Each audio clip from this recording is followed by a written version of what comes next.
I'm LJ, or Little John. I'm called that because we have another John here who's this much bigger than me. And he's, of course, Big John. So anyway, we're at Meander Valley. Sorry, there goes my voice. We're at Meander Valley Community Radio in Deloraine in Tasmania. How long have you been doing stuff here? The station has been here for probably nearly 12 years now. I know a couple of years ago we had our 10th anniversary, but I can't remember how far back that was, so it's probably 12 years. And I've been here 8, and with the station probably about 7 years. And what sort of things do you do at MVFM? We have 2 station managers here.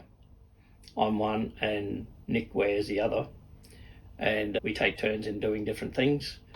My job here is to make sure that I'm here for anybody who wants to come in and have a look around or wants to catch up with us or become sponsors or whatever.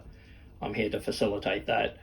Also, I do my own programs, which take up quite a bit of time, and other people's as well. And then it's my job every week, today in fact, to change programs from last week's to this week's so that we get a new program, not the same one all the time. Same with sponsors. We try to change the sponsor, each sponsor. Some sponsors have several promos, and we try to change them around to make it not so boring and people turn off when they hear the same stuff all the time. Yeah, I have a fair bit to do here. It keeps me busy and off the streets, mostly. Do you know how many other people, besides you and Nick, do things around MVFM? Very few. We have a lot of problem with getting people involved and interested in coming in to do things. People all want the radio and they think it just magically appears. They don't. When they do come in, some of them see what work is needed to be done and then they just never come back. It's a problem, and it's not just us, it's several places in town have that problem, community places. But we would love anybody who was interested to come in and do things, make a program or be a secretary or do a little bit of filing or whatever. We do have a core group of people that are dedicated and are really appreciated and do a great job, and they are the bulk of our committee, and we probably would have about 8 people all up, which is not a lot, but it's enough to get by. We survive and we do well. So if you're looking for other people to contribute to MVFM, do you know how much time commitment that you would be looking for, or any skills that they would need, or does it just depend? They can spend as much time or as little time as they want here. That's no problem. Generally between 10 and 4, which is when we're in the DCS or Deloraine Creative Studios building, and that's their opening hours. We are basically out of here by the time they close up at 4. However, people can spend an hour, 2 hours, even half an hour, it doesn't matter. And as far as skills are concerned, we're all volunteers and none of us are professional. And some were professional in their business life, but the skill set is whatever you bring. It doesn't really matter. And we can teach you to do the promos and the programs. That's not a problem. And if they have any, what we really would love is somebody who had some computer technology skills. That would be excellent. To do anything in particular, or just in general? Just to help program and look after the computers. Yeah. Do a bit of typing and whatever. You mentioned that you do programs. Can you talk a bit about those? Yes, I do 4 programs a week for myself and for the station. One is independent country music, which also goes to America on the Bandwagon Network Radio. And it also goes to the Mediterranean on a station over there. As well, I do an indie party rock with a lovely lady called Beatrice, who's from Poland, and she and I do pop, rock and reggae. So that also goes to the Middle East on a station over there, as well as being here in Tasmania. And we stream to the world as well. So if people know about us, they can key in and listen to us anywhere in the world. I do a Music and Mirth, which is rock and comedy, and that's picked up by the Pulse in Geelong, and they broadcast it on a Friday night over there, and that goes around Australia as well, and probably the world.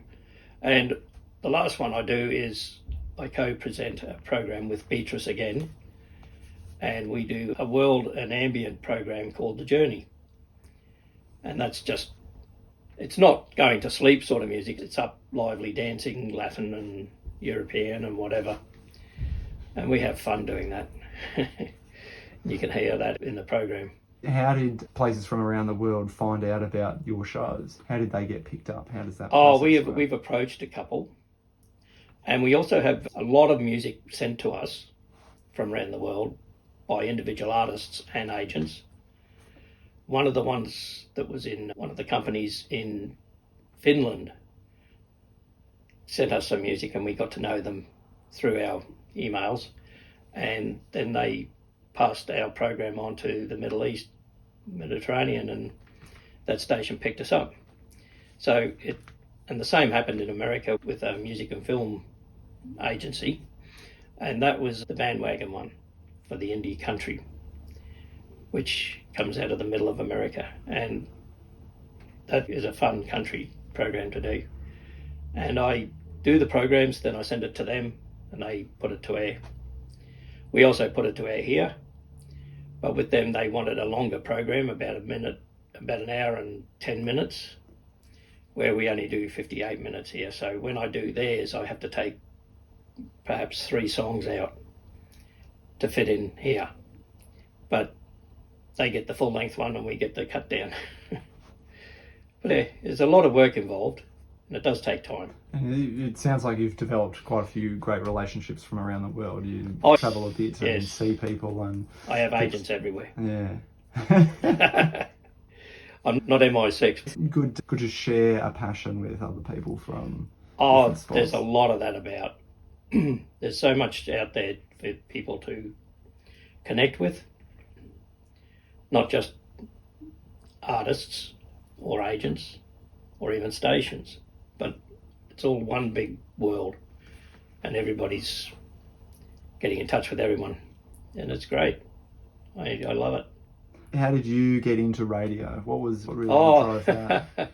I fell into radio. I was back home up in Queensland, and my first love of music was ambient world music, and they had a program on the local community station, and I listened to that all the time, and I got to know the presenter because I took him in some of my music to help him out. And he was from New Zealand, and he said, "Would you mind if I trained you up just looking after my program for a couple of weeks while I go to New Zealand?" I've never done it before, and it was really scary, but I said, "Yeah, okay, I'll give it a go." Made a lot of mistakes and learnt through them, and he never came back. So I ended up holding the program and holding the bag, and from that I got into the committee there and became the vice president, and did a few programs and did a lot of fill-ins because that was all live radio, and that meant that if you couldn't make your program you had to ring up and I'd come in and do it for them.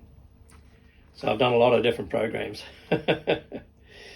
Yeah, and chalked up a lot of airtime. And down here, the difference between here and there was down here we're not live. That's a misconception a lot of people have, when the station's not live. This gear you see here can put us live just by switching this little thing. Flick it over, you go live, flick it back, you get back onto the computer. But nobody wants to come in and do any. And you've got to make a commitment, and that's what scares them. They think You don't have to be here all the time, every time. One of us can fill in if you've got something you've got to do, but we do prefer that you do most of the time, and we're not going to go live until we get enough people interested. There's just nobody at the moment. However, we are living in hope. People might see and hear and get some more information. The more people know about that MVFM is looking for. Yes, please come in, and volunteers. if anybody is interested, I'd love to have you come in and have a chat and explain basically who we are, what we're doing, and what might be required if you wanted to do something here. Like I said, there's no, we're all volunteers. There's no, you have to do this. But if you do come here, then we prefer you do it our way. Basically, that's it. We'd love to see people come in. Have you got memorable moments in radio that you can share with us? Probably nothing for here. I do remember once when I was first learning the ropes up in Queensland, there was a cyclone going on, and our station manager was a real gung-ho guy. He wanted to get out there and tell everybody about the cyclone. So I was on the panel and he was doing the talking, reading out of the script from the Bureau of Meteorology. And he went through the whole thing, and then I realised I hadn't turned the mic on. So I had to say, sorry, we have to do that again. You get things like that, little things, but nothing great. We are in the process of upgrading everything here, so that's good. We're comfortable. We're not flush, but we're comfortable, and we are powering ahead. So if you'd like to become part of it, we'd love to have you here. What's your favourite part of the Meander Valley? Oh, that's a good question. I like where I am. I think anybody needs to be where they need to be, if they can help it. I know some people can't move, but if you don't like where you are, you move somewhere that's nice. And I came from the mainland down here. I always knew I'd be living in Tassie. I just had that feeling. And when I came down, I was in Melbourne for 12 years. I used to come over every 3 years for a couple of weeks holiday, looking around, part of my leave. And I did here, I did the West Coast, I did Hobart, I did Launceston in that 12 years. And this was the best part that stood out for me. So I love all the Meander Valley, but Deloraine is big enough for me. I don't like it too big, but I don't like it too small. So I'm happy to be here.